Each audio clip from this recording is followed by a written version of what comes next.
Bonjour à toutes et à tous, depuis votre position géographique, ici Septime Aza, votre animateur. Vous êtes sur le podcast Fa et Vodou.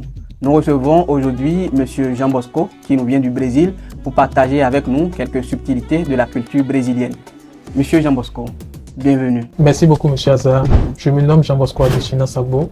Je suis doctorant à l'Université fédérale de Bahia, architecte et urbaniste de spécialisation, et je suis associé au groupe de recherche Ethnicidage. Merci beaucoup, M. Jean Bosco, d'être venu sur notre plateau. Si je comprends bien, vous êtes doctorant. Mais pouvez-vous nous parler un peu de votre parcours en tant qu'urbaniste au Brésil? Mon parcours en tant qu'urbaniste n'a pas commencé au Brésil, ça a commencé à l'Université de Parakou. Je suis formé en économie et finance des collectivités locales, donc associé à les collectivités locales. J'ai travaillé pendant 2 ans à la mairie d'Adjara. Je m'a envoyé en 2023 à l'université régionale d'Ijouï, où j'ai fait le développement régional, tout en me penchant sur les planifications urbaines. C'est en 2025 que je suis entré en urbanisme concret pour connaître les perspectives de développement durable culturel sur l'Afrique. Je suis entré à l'Université fédérale de Bahia en 2025 et je suis doctorant actuellement. Ok, là c'est super. Vous avez eu un très bon parcours. Et est-ce qu'il y a une conciliation entre l'urbanisme et le vaudou au Brésil? L'urbanisme, en quelque sorte, c'est l'histoire de la ville. Pour faire une planification urbaine, vous devez vous concentrer sur l'histoire avant de faire une planification urbaine. Et en d'autres termes, c'est les anthropologues urbains qui essaient de déterminer les histoires de la ville pour que les urbanistes constituent la planification urbaine. Donc la culture est un élément fondamental pour l'urbanisme. Donc votre travail est très important, comment on dit, dans la nomenclature des villes, dans la construction des villes. Nous, en quelque sorte, l'urbanisme, ça construit les villes, ça planifie les villes, ça construit les villes. L'urbanisme, c'est comme le médecin de la ville, parce que la ville, c'est un esprit vivant, dont la tête, les pieds, etc. Donc l'urbanisme, c'est une histoire de diagnostic sur la ville. Pouvez-vous nous expliquer ce que c'est que le vaudou honto? Parce que à travers votre travail, on sent que il y a quand même des divinités ou des entités à qui on fait appel pour pouvoir bien faire votre travail. Parce que si vous deviez faire la nomenclature, si vous devez tracer une ville, et il y a des entités ou des divinités quelque part, comment vous faites pour pouvoir déplacer telle divinité ou mettre telle divinité, ou comment faites-vous pour créer une sorte de synergie entre les esprits qui sont dans un lieu et le travail que vous deviez faire? Comme je disais auparavant, l'urbanisme, ça se refait sur l'histoire. Et chaque ville, chaque pays a son histoire. C'est au-delà de son histoire qu'on crée la ville. La ville n'est pas créée de forme standard. Donc du coup, en Afrique, nous avons le vaudou, qui est notre identité et notre compréhension pour voir les villes. Donc du coup, ce type de paramètre a été initié pas par nous, par nos ancêtres depuis des années. Et sur les cas de vaudou honto, c'était une espace pas seulement de divertissement, mais pour des repos. Des repos, des rassemblements et des discussions fondamentales sur les problématiques du quartier et de la ville. Par exemple, je sais pas, à Porto Novo, il y a le vaudou honto de goût commun, etc. Donc c'est fondamental pour que nous, en tant qu'urbanistes, on est en adéquation avec ça pour pouvoir planifier les besoins communaux, si besoin des villages. Donc nous, en tant qu'urbanistes, on ne crée rien de nouveau. On essaie de comprendre la ville en y mettant des perspectives de développement possibles pour que ça soit durable. D'accord. Vous qui êtes au Brésil, vous y avez vécu pendant plusieurs années. Vous avez dit que vous y êtes depuis 2023. Quel rapport les Brésiliens ont avec le vaudou?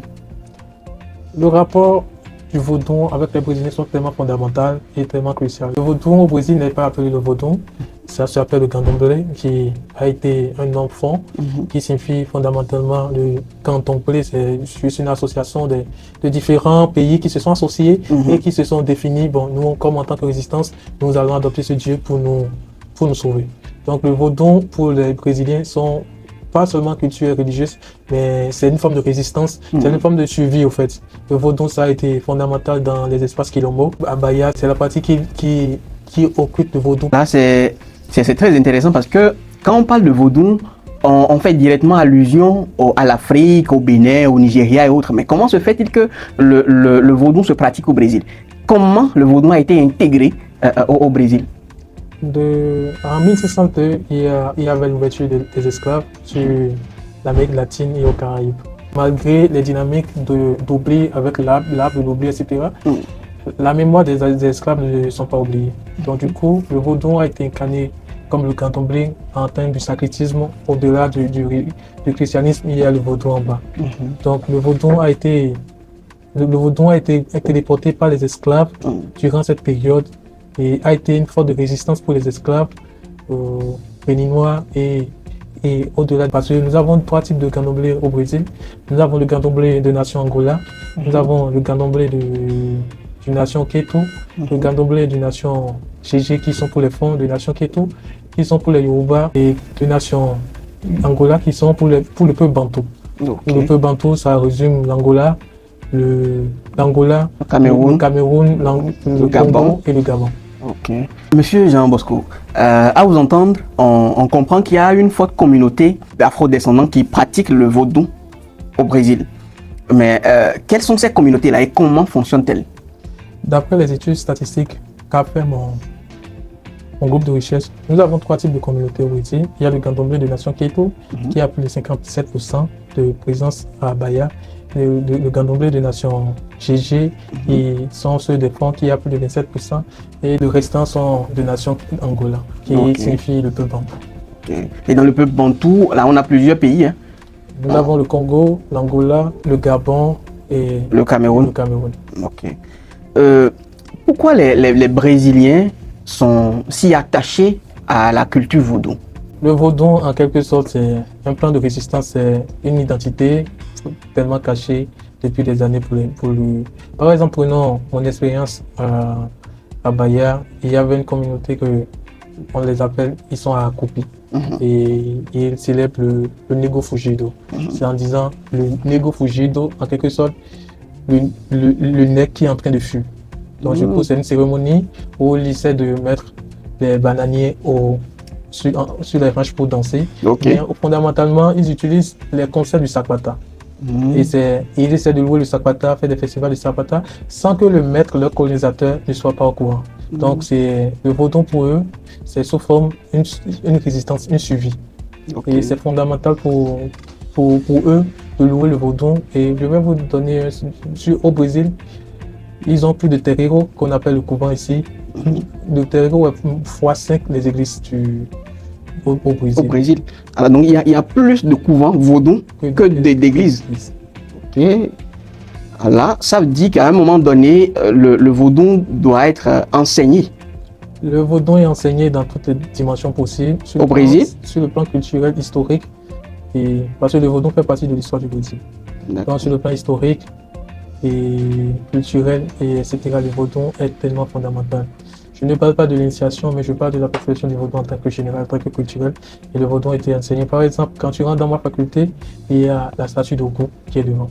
Donc, du coup, la reconnaissance de l'identité du vaudou chez les Brésiliens est fondamentale. Pour moi qui suis béninois, je me suis senti vraiment chez moi. Enfin, quand tu parles, tu vois que les gens, quand tu rentres dans les musées et tu vois la description de tous tes rois immergés dans les musées, comment ton histoire a été véhiculée à Casa do Benin, et il y a Pierre Berger qui a fait un travail tellement fondamental sur l'aspect de chaque culture vaudou. Donc du coup, c'est vraiment emblématique, c'est vraiment suppérantiel pour nous. Ok. À vous entendre, c'est comme si la spiritualité vaudou est ancrée dans chaque Brésilien.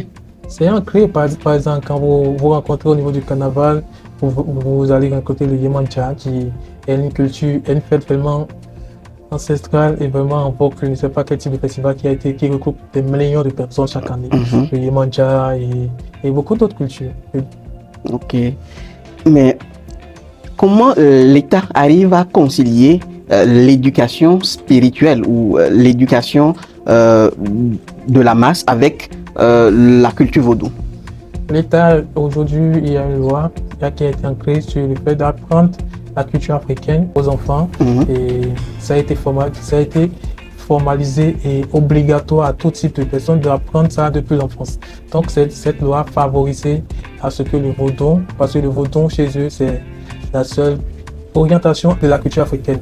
Et il y a certains qui l'appellent l'Orisha, l'Orisha du Nigeria. Mais nous, en tant que Béninois, on consolide les deux. Entre l'Orisha et le vaudou, il n'y a pas de différence, c'est juste des complémentarités. Merci beaucoup à vous, Monsieur Jean Bosco, d'être passé sur notre podcast. Vous avez un mot de fin pour conclure cette émission?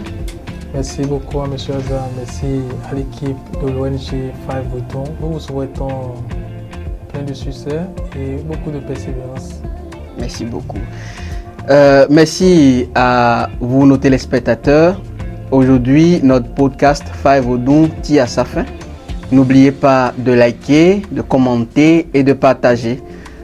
À très bientôt pour une autre émission sur le Fa, sur le Vaudou et sur la tradition ancestrale.